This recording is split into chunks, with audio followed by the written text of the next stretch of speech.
He is a father to the fatherless and a judge or a counselor to the widow. He gives the lonely a home.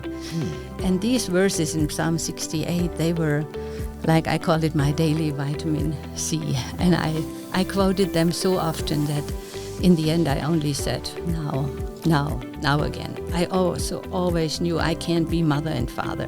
I don't like wrestling. I'm just a mom. And I said, Lord, the rest is your responsibility. I can't be that. Welcome to this week's episode of the His Hill Podcast. My name is Kelly Doherty, and I'm your host. Well, we're at the beginning of our Thanksgiving week, and so there's a lot of activity on the hilltop, most of it being getting ready for the conference, which starts tonight. So during this interview, if you hear any noises, like a lawnmower running outside or banging on our walls or people walking up and down the hallway, that's what's going on. So I just wanted you to be aware of that. Okay, so I have a guest with us today that I just found out this will be her first interview, which I just can't believe. I have Gaby Reid with us. Gaby is the wife of Peter Reid, who is the general director of Torchbearers. And I've known Gaby for a number of years, met her, it would have probably been at least 15 years ago for the first time, and now we get to visit. It's about sometimes every year, sometimes every other year, as she and Peter come through the area, and he's here to speak in our conference this year. So yesterday after lunch, I asked Gaby if she would be willing to sit down and give her testimony, and she right away said she would. Although this is the first time that she's done this, and English is not her first language, though she has a good command of it. So I really appreciate you sitting down to do this. Welcome to the podcast, Gaby. Thank you, Kelly. It's good being with you. Thank you for being here. Well, Gaby, first of all, why don't you tell everybody where you're from? I am German. I grew up in a small town near Stuttgart, and it was really a small town, about 8,000 people, and I was the daughter of the baker. So. Oh, really? Yeah. Oh, that would get me in trouble, I think. It's good. I knew how to behave. Oh, good. So did you grow up in a Christian home? I grew up in a traditional Lutheran home. Okay. In our neighborhood, every grandmother had the painting of the Good Shepherd over the bed, and it was a very God-fearing environment. The church tower was the biggest building in our village. Okay. So you can imagine. Okay. So then, so you grew up going to church. What were your thoughts of God, of Jesus? Do you remember at the time? Yes, as a child we were sent. My mom sent us to kids' Sunday service, and I always enjoyed it. God was always like the painting of the Good Shepherd who had the little sheep on the arm. So I felt comfortable thinking about the Lord. Okay. But for me, God was in heaven and I was down here on earth. So in my day-to-day life, I didn't have much to do with him. Mm-hmm. I learned how to give thanks before the meals. That was about my interaction during the day. Okay. Mm-hmm. Okay. How big was your family?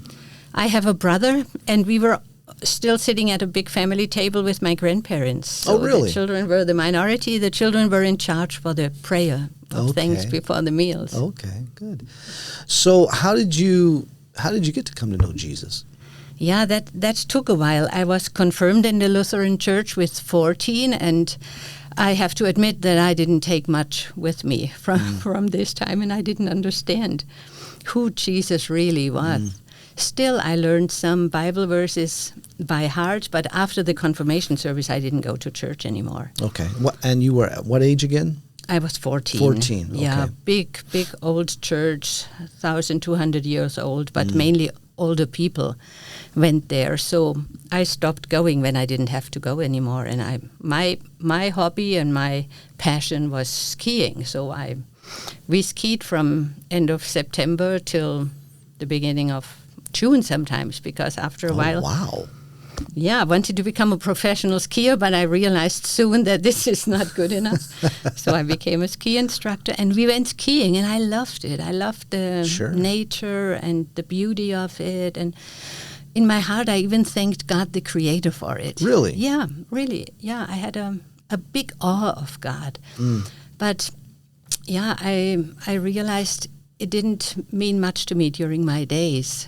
What I was 16, 17, 18, last years of high school.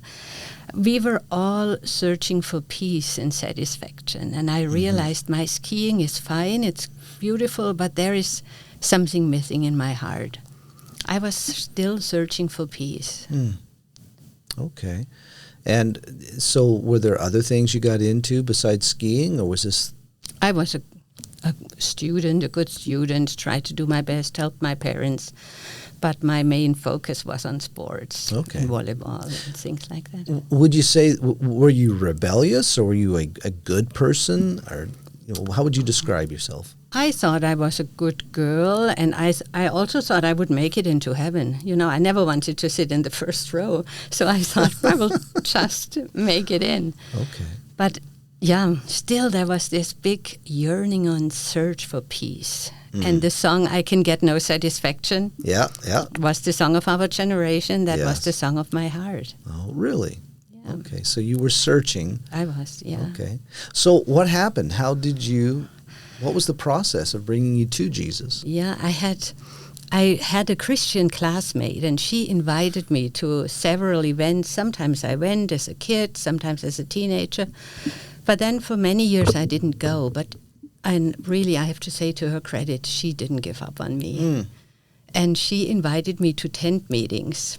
Oh, really? Tent meetings would not necessarily be the style I would choose to go to, because I was probably, like all my friends, we were all a little bit rebellious. And But they had a topic, and one topic at one evening was, is there peace, or how can you find peace? And I thought, that's a good question.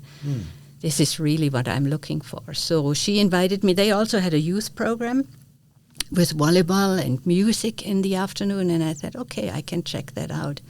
And I looked from a distance because I was not sure. Are they really playing volleyball, or is this something to catch me?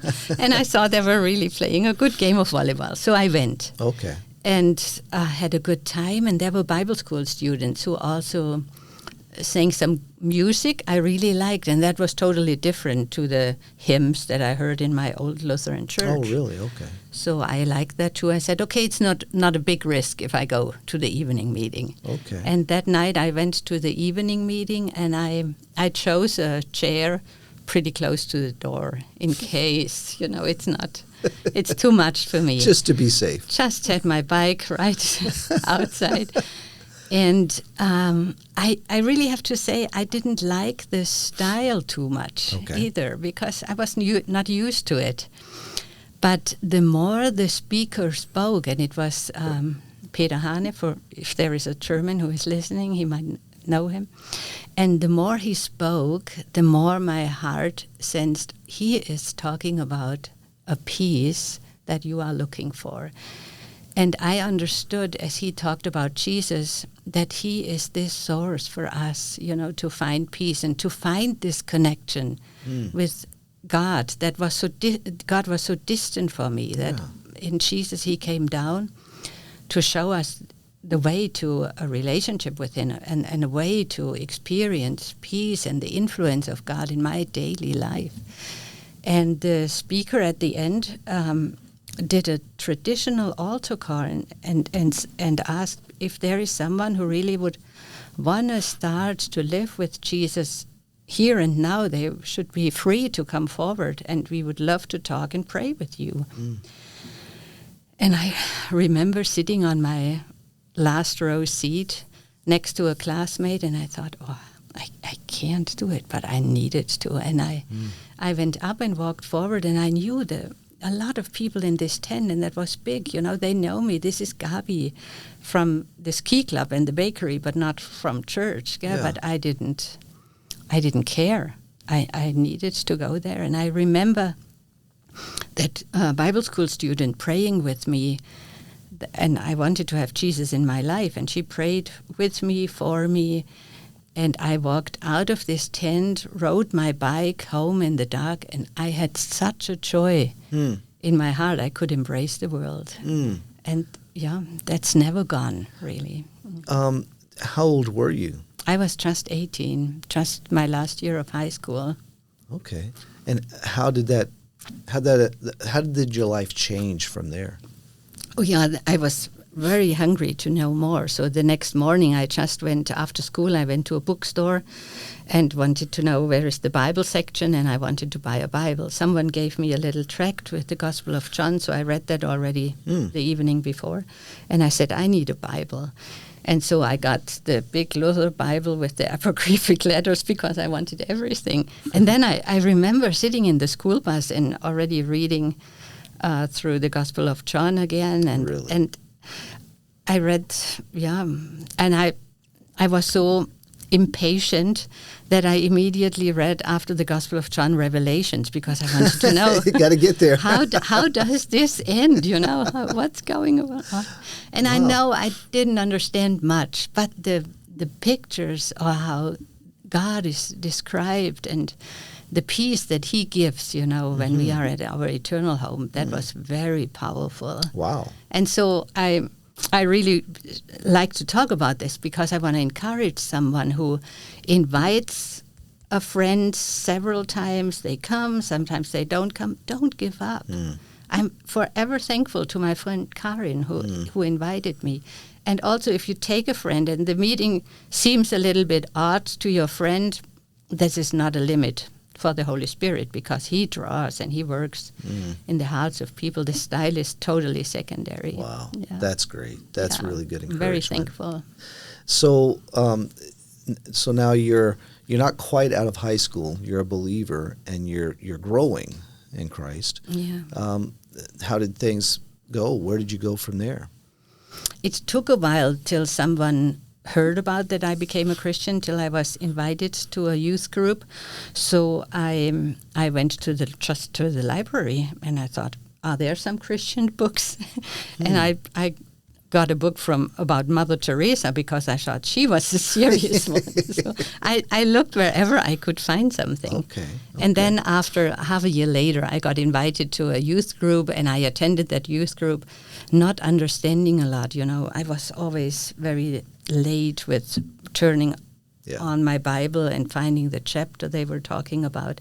But thankfully, there was another young Christian, and after the youth group, we were standing an hour or two in front of my house, and we all discussed what we didn't understand. Oh, so it's really a process. Yeah. Yeah. Oh, that's great. Now, how did your family feel about all of this that was going on? My mom always sent me to a Christian youth group, but I didn't want to go at that time. And then when I went regularly, they said, "Oh, Gaby, this is too extreme." Yeah. So, yeah. Okay. Okay. They had some questions. Yeah. Okay.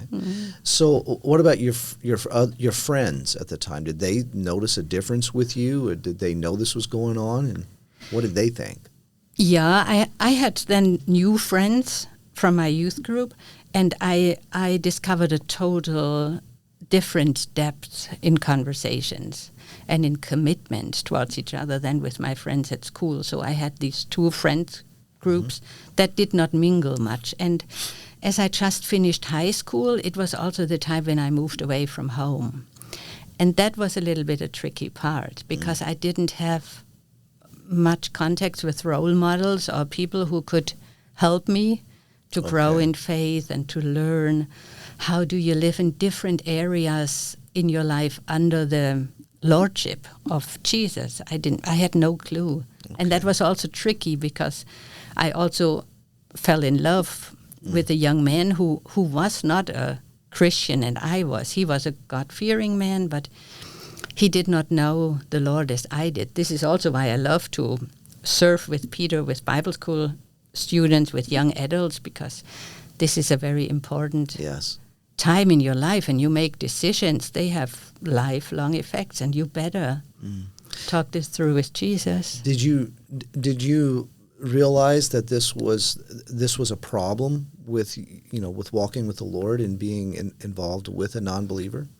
Yeah, but I didn't really deeply understand it. I sensed that my love for the Lord is so much deeper. He said he wants to be Christ-like every day, so he was serious. We were reading the Bible together, but he came from another philosophical background, so we had these discussions. And I don't know why the Lord allowed me. Even I really prayed about it. We got married. So I don't understand this part of my story. Okay. But I know that it now gives me a big, big passion for young ones to talk seriously about this. Right. Okay. Yeah. And do you find that young people are receptive to what you have to say?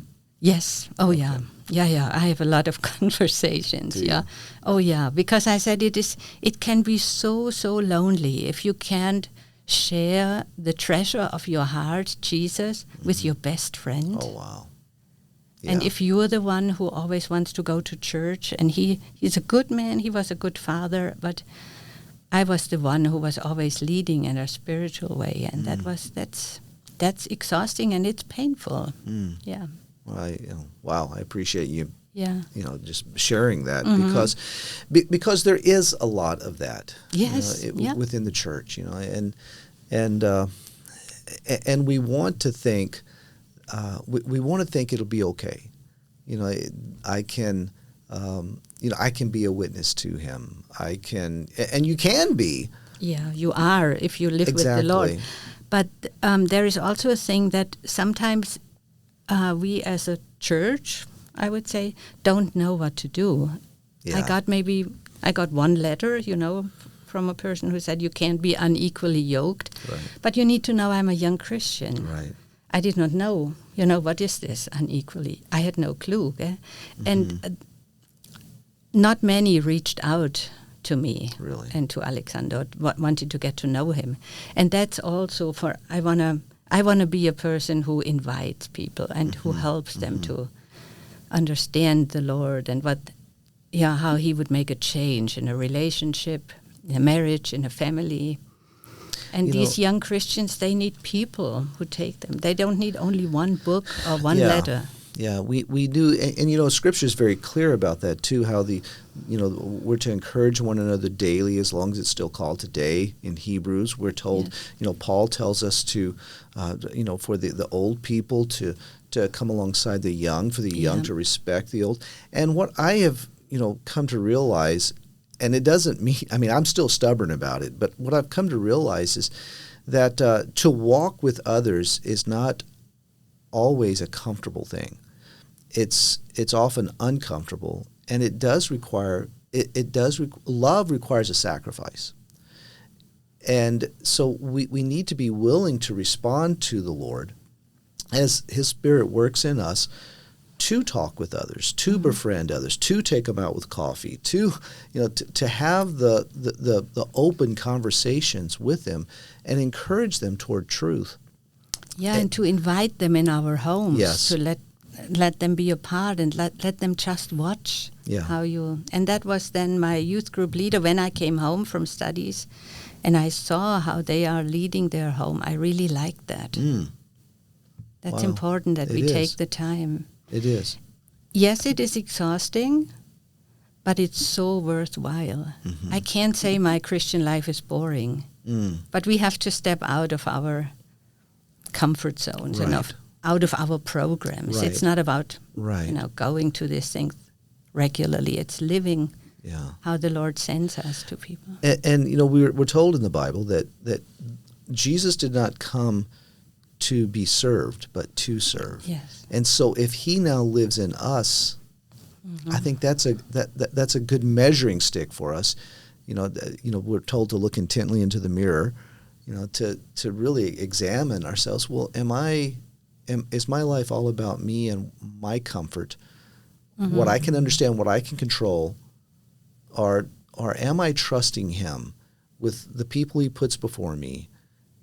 When He works in my heart to speak up, am I trusting? That is the life of Christ. That is abiding in Christ. We think so often, we've talked about this on the podcast, so often I think the way, we wouldn't say we believe this, but I think the way we live, we tell others that this is what I believe. The life of Christ in me is Him just kind of floating into my life and moving me to the right places and making me say the right things.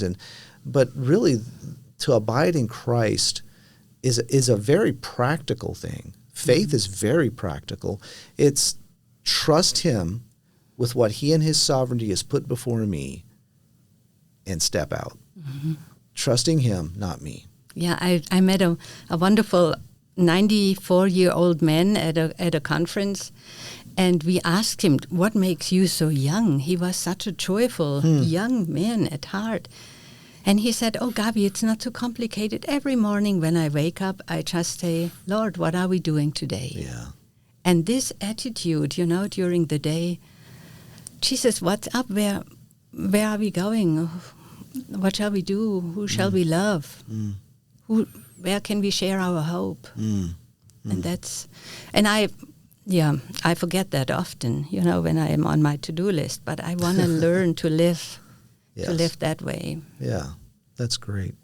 Okay, so you got married, and how old were you then?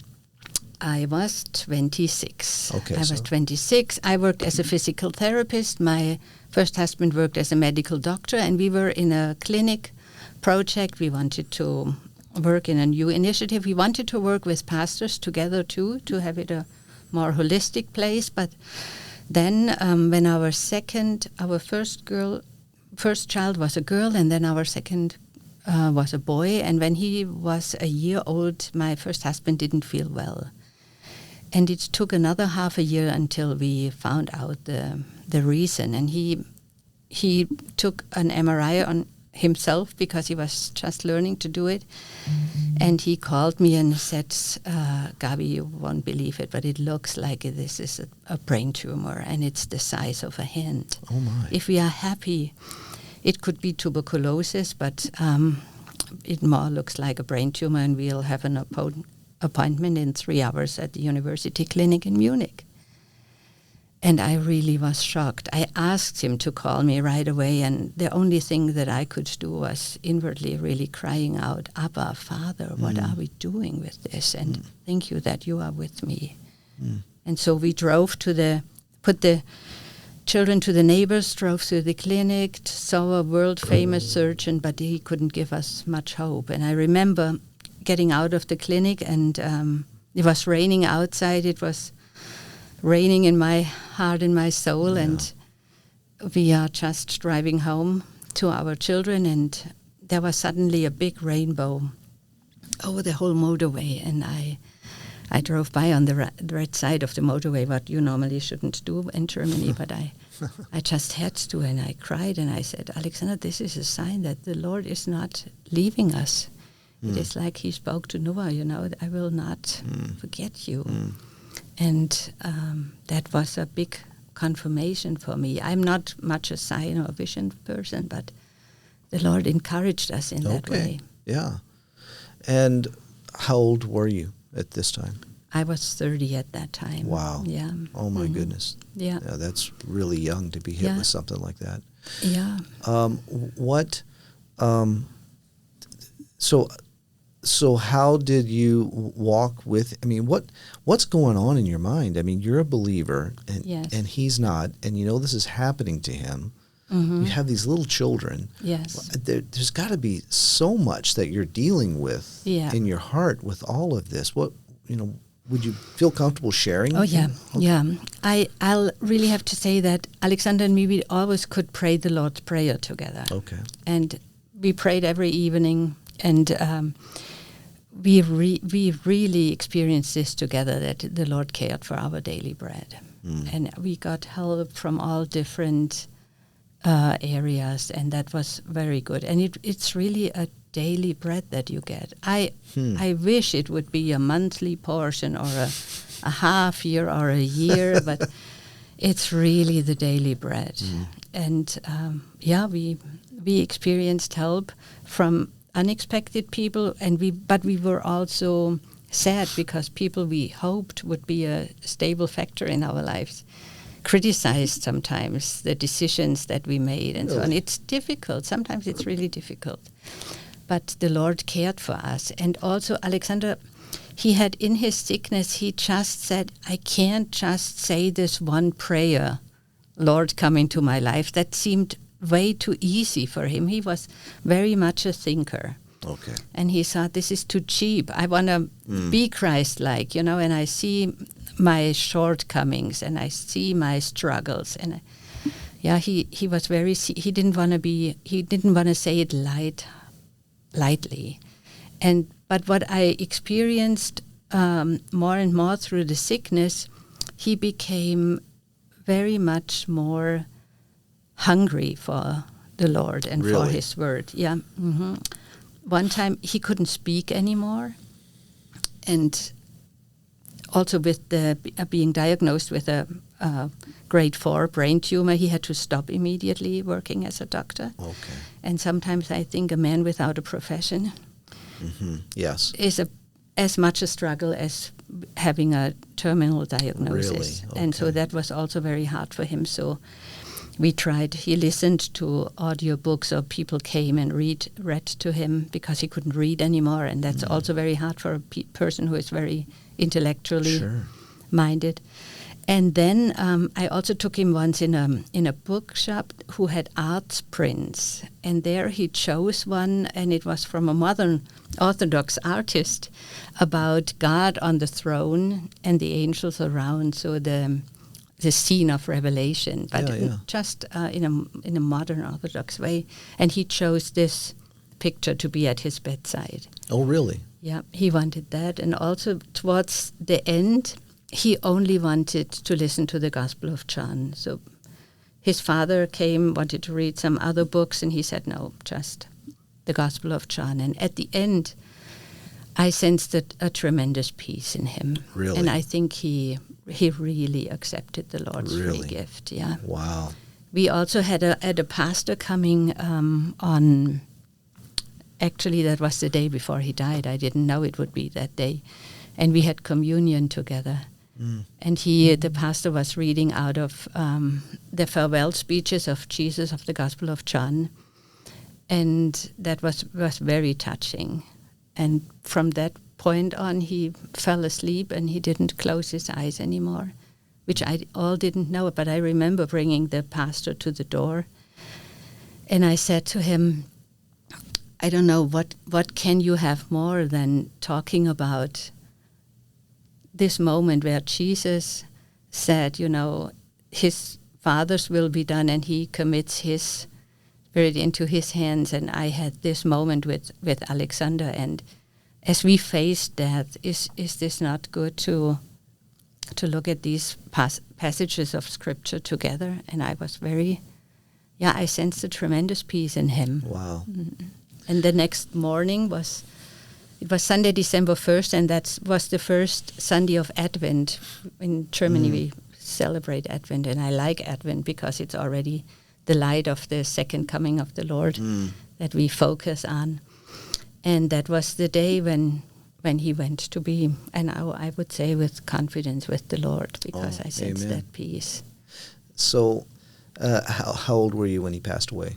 I was 33 then, or 32, yeah. Okay. Mm-hmm. So you had 2 or 3 years dealing with 2 years, 1.5. We knew the diagnosis, and 2 years he didn't feel well. Okay. Mm-hmm. So how old were the children when he passed away? The children were 3 and 5 then. Okay. And, So do they have memories of their father? Katarina has very well memories. Our boy Christian, not so much, only very limited. And she struggled with that.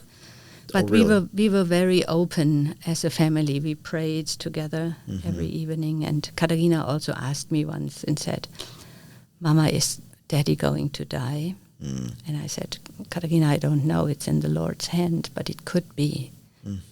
But I also feared that moment when Alexander would die, how would I react? Or I didn't want to have the children in the room because some have a hard battle. And Katarina drew a picture for him, that he could take into heaven. This was just the way she dealt with it. A friend of ours, a pastor, came, and so it was very peaceful. And he died at home, and I could have the children with me. And the Lord gave me just strength and moment to sense His strength in that. I felt this is just the soul leaving, and this is the earthly rest that we have here. And I could get up and just pray the Lord's Prayer, and Alexander's parents were there, and my parents were there, and we knew His will was done. So your husband has died. Yes. And you have these 2 little children now. Yeah. What did the Lord do in your heart, and where did He take you with all of this? Because I just can't imagine all that's going on and all the decisions that you have to make now.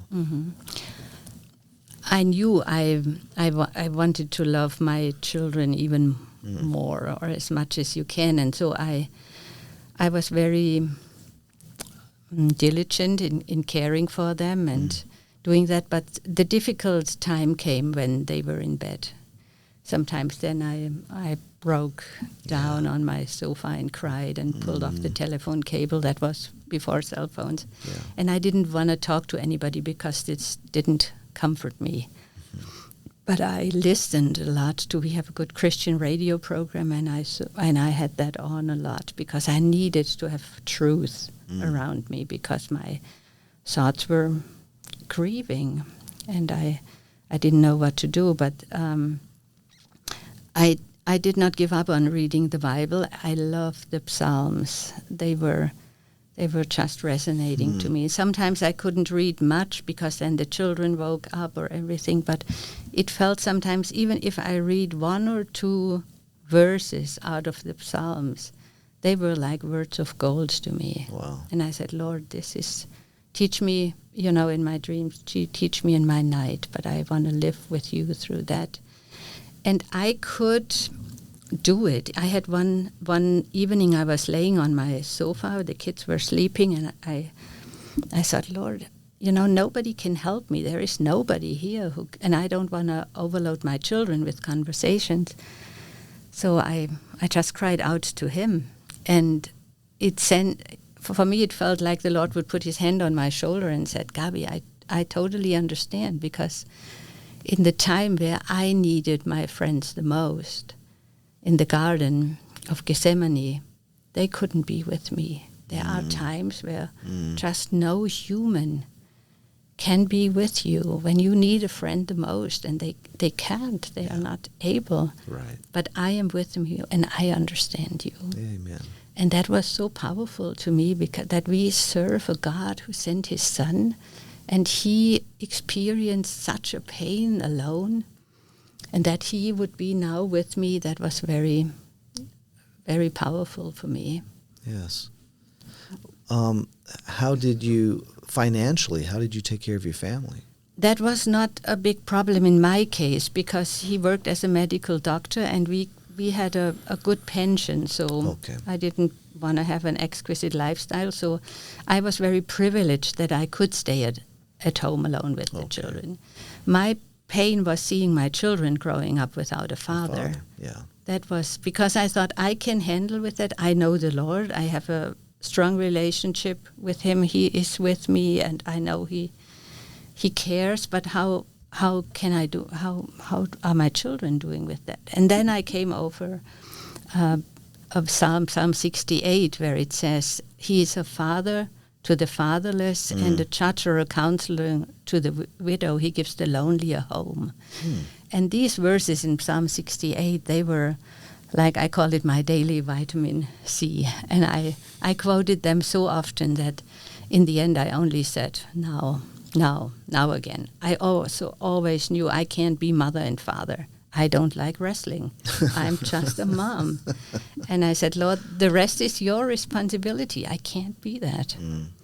And that was good to see. And the Lord helped us in many ways that way. They had elementary class, the main teachers were men. And I was so thankful that they had this male influence. We also then moved to Stuttgart, and I had a very good church with very good Sunday school and kids programs. So there were other men who were a very good example for them growing up. I'm very glad about that. Wow. Yeah. Wow. And so did any of these men plug in to your children's life? Yeah, in the church, yeah. Otherwise, they had, I always say, they had a little female overload in these years because I had my friends at home. These were all women, and we had a small group. We're also mainly women at the beginning. Later, a couple joined, so it got better. But yeah. Well, that's interesting. I think that goes back to our discussion on plugging in to other lives. Yes. to be responsive to what the Lord's doing, and when we see this, that we don't just say, "Oh, that's too bad," and say a prayer. It's kind of like James saying, don't look at somebody and say, "Be warmed and be filled," but give them a coat. It's to care for them. So there were men that did plug into the children. Yeah, it's sometimes very easy. We had there was a parent from school class, and he called me one Sunday morning. He said, "Gaby, if you want to go alone to church, I take my kids to the playground somewhere. I can take yours too." Very, very simple things. Yeah, it doesn't need much. Okay. Yeah. So, how long was life before Peter showed up? Yeah, I was 8 years a single mom. Okay. And I always said I was reading a lot of books from Elizabeth Elliot. Okay. That was very encouraging for me. Yeah. And what she always said is, do the next step. Yeah. And Matthew 6:33, seek ye first in the kingdom of God. That was very, very important for me, because I thought maybe my first marriage I did some immature, I made some immature decisions, but the Lord still was full of grace and mercy with me. But I wanted to make sure that I trust the Lord in all the details now, and I prayed for that, and I said, Lord, I give you, you can do everything with me, but stop me if I am on a wrong path. Okay. I struggled for a while because I didn't see what he wants me to do, and I said, I don't want to leave a place because I don't like it here anymore. I only want to move if you tell me you should do this. And that my parents would have wanted me to move back to my hometown and so on, but I said, I don't have peace about it. And so I served, and friends of mine were with InterVarsity conferences. They asked me, could I help there? And so I went in the summer 3-4 weeks to InterVarsity camps and helped there as a nurse a little bit. And then I was looking for something after Christmas, because Christmas in my family is very traditional, but Jesus is not mainly in the center. So I wanted a good start of the year with really a group of people that focus on the Lord. Yeah. And this is where I asked Tauernhof in Schladming if I could come as a single mom, and they said, no, it doesn't work for single parents. We do adults only. But they then transferred me to Bodenseehof, and they had a ski retreat, and I applied for this I bet ski. That got your ski attention. Week. That got my attention. And I went there, had in case 3 books with me in case it it was boring. But this is the retreat where I met Peter. Okay. And I heard him sharing and talking about the Lord, and I said, yes, I need the Lord leading in all details of my life as he needed to. Okay. And so that was just for a retreat or conference. Yes. Yeah. Okay. And then you go home. Yeah. My children were 7 and 9 then when we went to this retreat the first time, or no. Yeah. And Peter asked me to be on the team because he saw I was a ski instructor. And I said, yes, it was a very good time. I liked Peter, but I thought this man is probably called to be a single in ministry, so take this man out of my head. I don't have energy to spend in a dead-end row. So I said, okay. And I said, okay.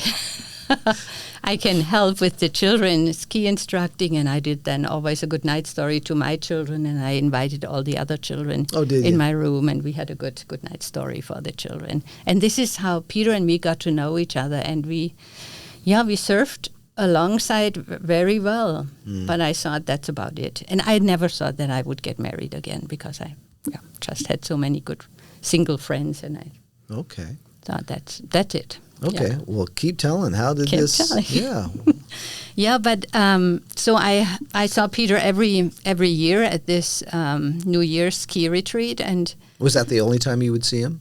Yeah, mainly. Sometimes he came in our area to preach somewhere, or I attended twice a mini Bible school week at Bodenseehof. Oh, did but you? Okay. Yeah, we didn't have regular contact. Okay.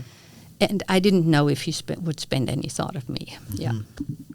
But now, were you kind of thinking? years, Were you kind of thinking of him during this time and just didn't pursue that? Yeah. Okay. Yeah, because I liked how he lived with the Lord, and I thought, I want to live with the Lord. Okay. Straightforward like him. All right. Mm-hmm. So you kept coming back for the conference every year. Yes. Mm-hmm. Okay. And I think we both would have to admit the conference got very well prepared. We had a few telephone calls just to make sure that the conference is good prepared. So how many years did you go to the conference? Peter and me knew each other 5 years. Okay. 6, before he talked to me that he really would have a second thought about me. But Really? he wanted to make sure that he has the Lord's peace in this too. And so after 5 years, he invited me on a date, and on the first date he asked me if end of March would be a good time to get married. On the first date. I guess he figured he had spent enough time getting to know you. So why do that again? Oh, yes. So how did you respond to that? I said, this is very personal, but I said, I don't marry someone who doesn't ask me properly. Wow. I didn't want to be an item on the calendar. And now I know that he had good intentions. He wanted to ask me on this mountain and really nicely. But yeah. Okay. But it ended well, so we got married. It did end well, yes. Yeah. How old were the children when you got married? The children were then 11 and 13, and that's a miracle for us too, because they loved Peter. They never said, "You are not our father," and so on. And I guess they had the same amount of time to get to know him as well. Yeah, and in a very, unpressured way. We just were there together, served the people, and that was good. Yeah. That's great. So how many years have you been married? Now we are married 21 years. That's great. Yeah. And Peter and me, were both very surprised how easy our marriage is. Because we both are thankful that we have a spouse who loves the Lord. And we also knew from the beginning the Lord's will is our priority, and He will guide us and lead us, and He will also provide for all the things that we need. And I mean, I can compare 2 marriages. Okay. And I can say what a treasure it is to have someone, who loves the Lord as you do and who treasures Him as much as you do. I don't take this for granted. And it's beautiful. Wow. And I guess that too, when you're talking to these young girls, that you can speak from experience, where you understand, just what it is, why the Lord would design it in such a way, and why He would want, the man and the woman to agree on Christ and being together. Yeah. And that's really a blessing that you can approach it from that angle. And that's powerful. Yeah, actually. I encourage the young people, talk to the parents or to the couples that you know in your church. They seem like they have a good marriage. Ask them. Just go and ask. Can we talk? What's the secret of your marriage? There are only a few books out, and then later you read, they got a divorce too. So it's not only the books, but talk to the people you see. Feel free and ask for advice. That's good. And also, if you see young people around, just, hey, are you well? Yeah, that's good. Men talk to the young men, women talk to the young girls, right. and say, is everything fine, or how can I pray for you? Yeah, that is good. Yeah. So now when you guys got married, Peter was the director. Was he the director? He was the principal. No, he was. Yes, he was. Okay, he was the principal at Bodenseehof. Yes. And then became the director. Yes. Okay. But then there was a big change in that he became the general director of Torchbearers internationally. Yes. How has that changed things for you and Peter? Because, you were at one center. Yeah. And now... Yeah, he was the principal, I was the registrar, and we thought we'd do that for the rest of our lives until we pass it on to the next generation. Right. But the Lord had other plans, and for none of them Peter applied. You know, he was asked to do that. And it took some time for us to pray because we are totally aware of our limits. And the nice thing is that Peter works always in a very good team. So he has a good board around him, and I'm very appreciative of these brothers. And for me, it was just clear that I support him in whatever is coming. It also was then the case that our children were out of the house. Okay. And so I could support him more even on the trips, because before he was gone 120 days or so. But also that was never a problem for me because I was 8 years a single mom. So I was 365 days a year alone. And when he was gone 120 days, he was still 240 with me at home. So the Lord prepared me for a lifestyle like that. Wow. And now we just appreciate it to serve together. I always saw this with my parents, with the bakery. My grandparents did the farm together. For me, that was the most natural thing to do, life together. I never sensed I want to do something totally independently. Right. And this doesn't mean that the Lord would neglect me or something.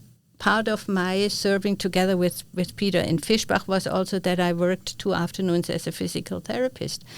I saw this as my way of loving my neighbors and being an outreach, and that was great. I had good conversations, but now the more I traveled with Peter, I can't do my physical therapy anymore, but that's not a thing.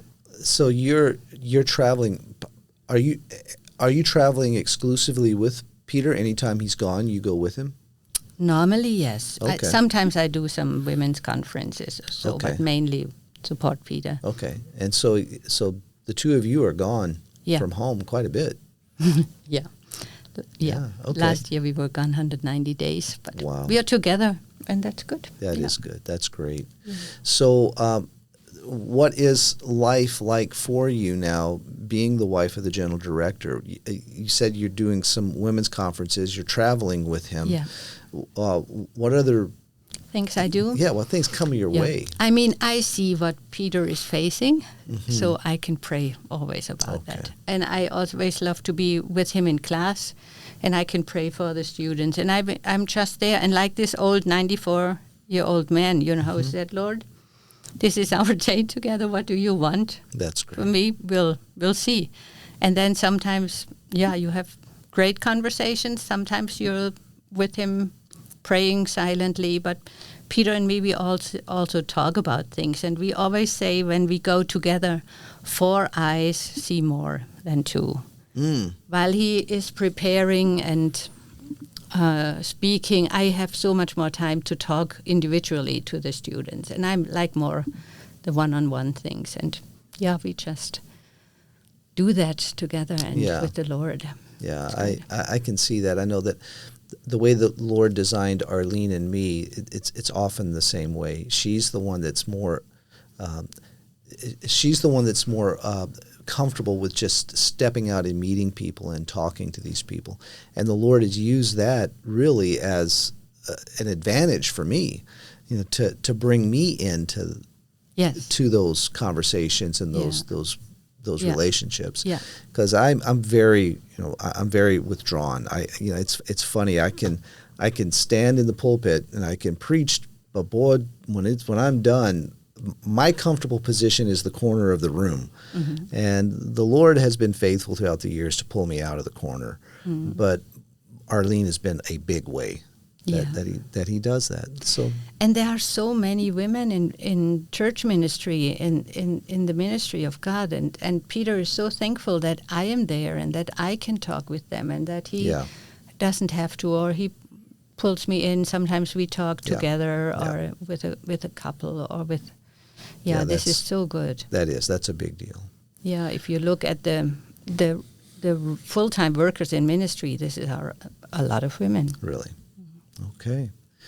Well, Gaby, thank you so much for giving us this time. This went really quick for me.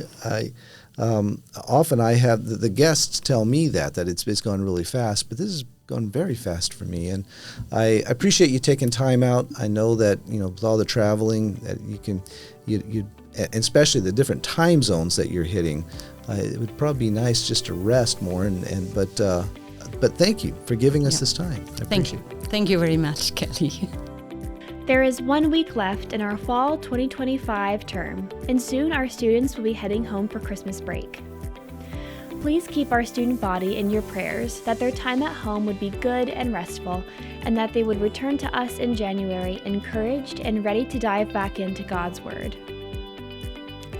Thanks for listening to the His Hill podcast today, featuring our host, Kelly Doherty and Gaby Reid. The God we serve is full of grace and mercy. He is strong and kind, and He is for us. Remember to keep your eyes fixed on Him. Thanks again for listening today. I'm Lizzie, and we'll see you next week.